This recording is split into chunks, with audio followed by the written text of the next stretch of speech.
This year at London Conference, there were 350 delegates. There was 112 kids at Children at Conference, 30-some youth and young adults. With friends that gathered at Youth Forum, 150. We also had extra friends gather for the Celebration of Ministry service and also the retiree celebration. That gives us over 600 people that were present for our London Conference 90th annual meeting. The thing I love about this conference is it's like a family reunion where we come together, we share our ideas, we're honest, we're authentic. And our love for this denomination and for London Conference shines through discussions at table groups and the laughter that happens during breaks and the singing. Oh, the singing was fun. It's a joy and a pleasure to be a part of this conference because of the priorities that they have set before them, including our youth, our children, and our young adults. Hi there, my name's Kenji Marui. I'm part of the Comprehensive Review Task Group, as well as a longtime member of London Conference, and I had the chance to present some of the work of the task group to the conference this year. Our mandate is to suggest recommendations for a renewed structure and system of governance for the entirety of the church, and so this weekend was some questions and discussion about how that might be funded, how social justice might occur in such a new vision, and how we as communities of faith might keep connected to one another and to the denomination. So we've published a number of reports. One was called Fishing on the Other Side. Another most recent one is called Trust God, Trust the Body, and we would love for people to take a look at that information and get involved with the feedback and the shaping of what the church might be for us in the future. This year at London Conference, we welcome Diana Butler-Bass, famous scholar and renowned author. This is the first time in many years that we've had such a well-known figure join us for our annual meeting, and it was a privilege to have this time with her. President Philip had recruited Diana as our theme speaker because her books influenced his understanding of the changing landscape.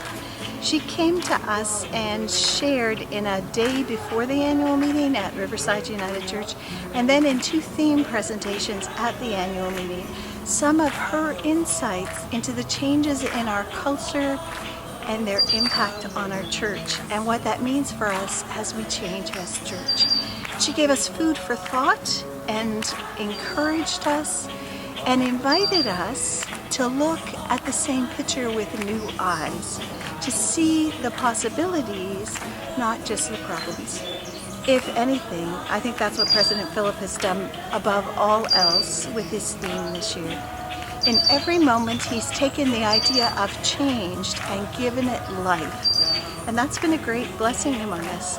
He's helped us embrace a spirit of hope that will lead us forward as we anticipate coming to our next annual meeting, where we are going to have to deal with the idea of significant change for us as a denomination. We've been blessed in all the leadership we had this weekend at our annual meeting, both our theme speaker and our president and others engaged in the court in music and worship. I continue to believe that at its heart, our annual meetings fulfill the old Methodist meeting conference of connection, that sense of coming together to be inspired by the Spirit, to go forth and live in faith. And we're going forth to live in faith in a changing landscape of the church, not daunted, but filled with promise. Thanks be to God. This year's annual meeting, now that it's concluded, I would say has been about setting the stage. There are massive changes that will continue to face the church, face God's people, and it doesn't matter whether we're United Church or any other denomination or institution. Change has been happening for a long time, will continue. So I think this annual meeting was positioning ourselves to go more deeply into change. That was why I chose the theme, Changing the Landscape, as a piece of encouragement really throughout the year to help folks know that while change is with us and that we're all called into change, that we're not passive participants, that we can play an exciting role in listening deeply to Spirit and what God's call is to us. And in that encouragement, to continue to discover and to refine our understanding of whose we are, and to make decisions about moving forward based on whose we are and that call. I think it would be so unfortunate if London Conference made decisions, and if its congregations made decisions based solely upon the pressure of dwindling finances or dwindling volunteers or depopulation. And yes, that is bound to happen. That is already part of our history. It would be my hope that this conference would have helped us feel more comfortable with our conversation about change. Discovering a way through our proposal process of gathering our ideas and discovering the language that we can use and not be confined by our parliamentary language that seems to exclude so many. So I think that was an important piece of the life of the annual meeting.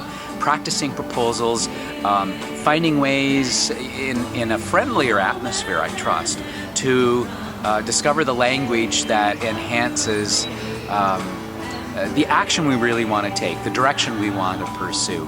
And once we've done that in a friendly and supportive atmosphere of working together, we move into the parliamentary procedures. And when we get there, we are really able then to talk about and debate the heart of a particular motion, a particular action that we want. And we're less inclined then to be wordsmithing. That for me really, I think is the heart of this. Staying calm, I think, as we meet together at the annual meeting. Having a quiet, steady confidence that God continues to call to us. God speaks, that the Spirit is moving in us and around us. And if we have been encouraged in some way at this meeting and are able to return to our presbyteries and our local faith communities, I think that will have been a big piece of what I had hoped come to fruition.